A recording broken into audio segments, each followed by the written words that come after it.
when you thought it was safe to enter the Demon World village? Then think again.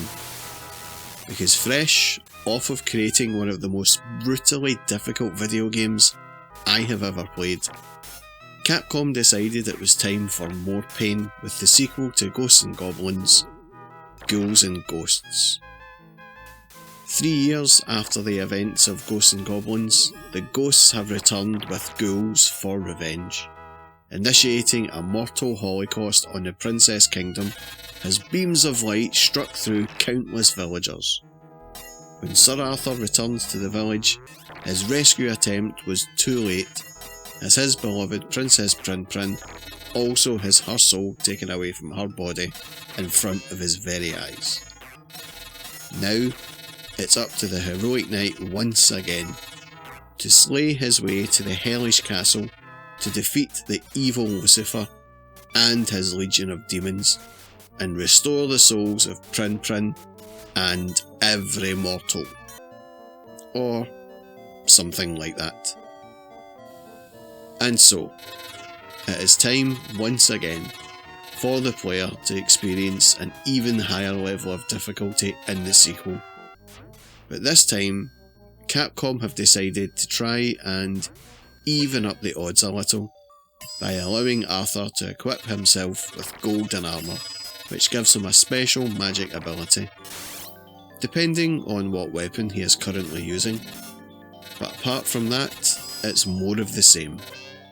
More torture, more pain, and even more shouting of obscenities at the screen as you wonder if you have wronged someone in a previous life for something, and for punishment you are playing this game to try and find some redemption.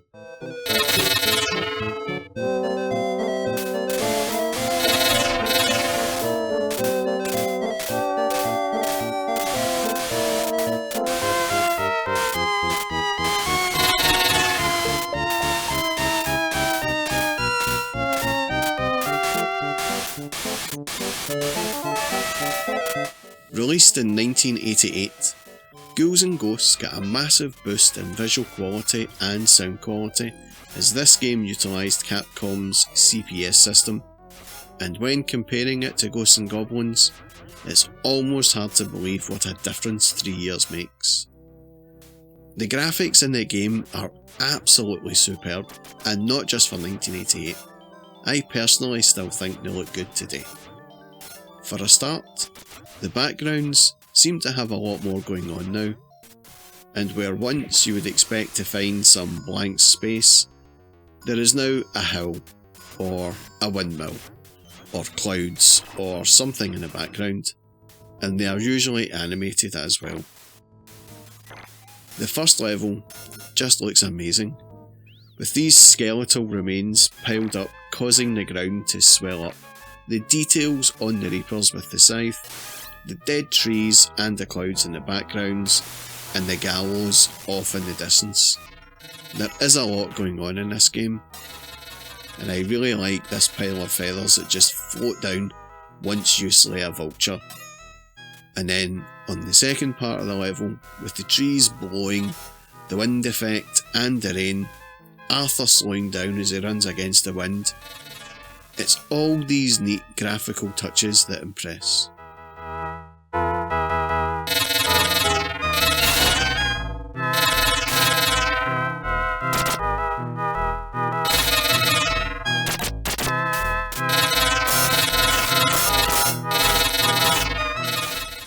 Other levels of note are the Burning Village in level 2, with plenty of flame and fire effects in the background.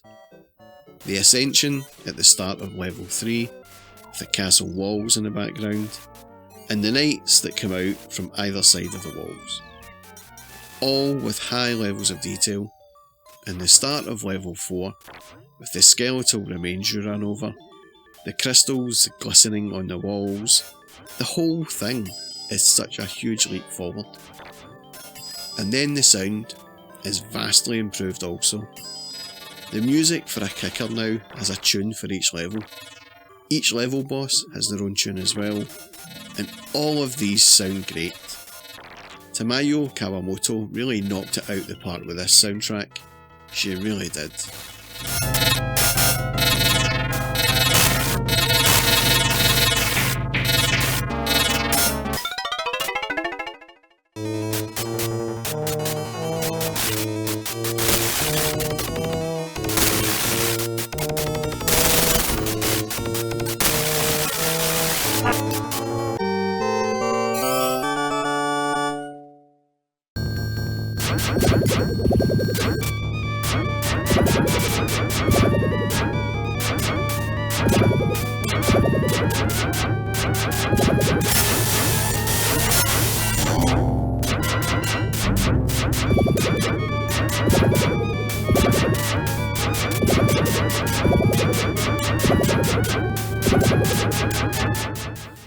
The sound effects are maybe not as good as the rest of the sound, but still sound pretty decent, and there are no really irritating sounds to get on your nerves, which is a bonus.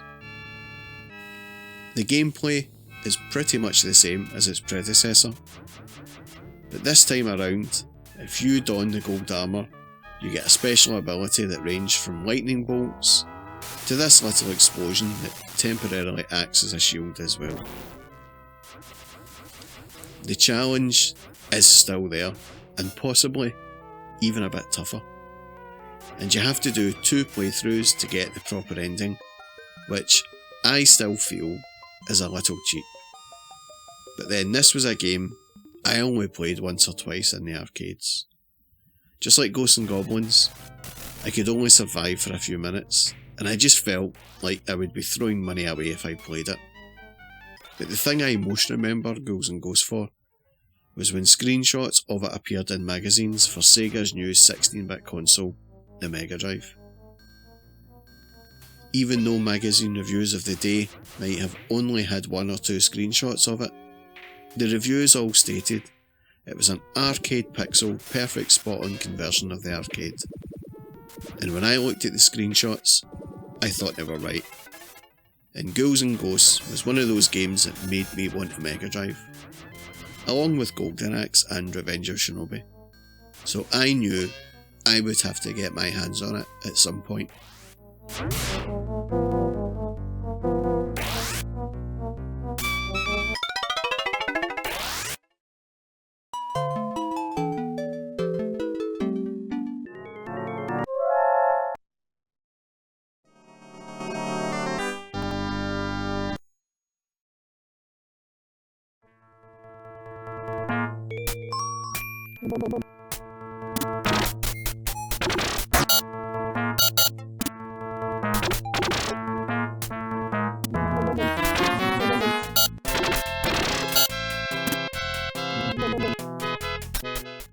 Capcom had a strict agreement with Nintendo about releasing games for other consoles, but they were allowed to license games to other developers, and so they licensed Ghouls N Ghosts to Sega, and this is the end result. Having only played the arcade once or twice, this version of Ghouls N Ghosts is how I remembered the arcades. But now with hindsight, years later, I can see that the magazines did hype the game up a little. And don't get me wrong, this is still a fantastic game, but it's not the pixel perfect arcade version as described in magazines. Visually, there are some differences, especially with the backgrounds. Where some of the detail is missing, the skeletal remains that caused the ground to swell up are gone, some of the background layers are gone, and some animation frames are also missing. But what Sega produced was still a great looking game, and this was released on a 5MB cartridge, as Sega were not happy with the results they seen in early development on the 4MB cartridge. The sound is not as fluid as the arcade, but it still sounds great, and it's all there really. But the playability of this game is spot on in my book. It is a little easier than the arcade, and you do get infinite continues, and you will need them, as the game is still a tough nut to crack, and you have to play it through twice to get the proper ending.